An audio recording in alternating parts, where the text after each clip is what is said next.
লিচু পেকে গিয়েছে, দু একের মধ্যেই এই লিচুগুলা ভেঙে বাজারে বিক্রয় করতে হবে।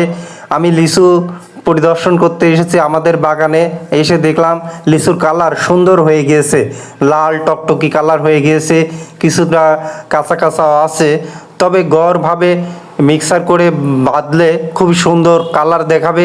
এই লিচুগুলা টক মিষ্টি এবং সুস্বাদু লাগবে।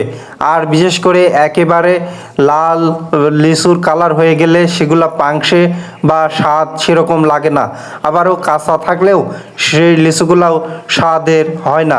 এজন্য এই যে এই কালারগুলা মিষ্টি জাতীয় কালার, এগুলা এই লিচুগুলা দু একদিন রেখে খেলেও সুস্বাদু হয়, নষ্ট হয় না।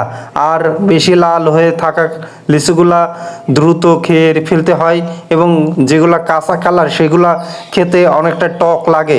এই রকমের কালারের লিচুই খুবই সুস্বাদু হয়ে থাকে।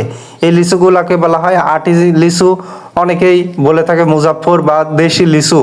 আমরা আমাদের এই বাগানের যে আটি লিচু রয়েছে সেগুলা এসে দেখলাম রোদের কারণে ত্বক পুড়ে গিয়েছে লিচুর, ওই যে পুরা পুরা ভাব দেখা যাচ্ছে।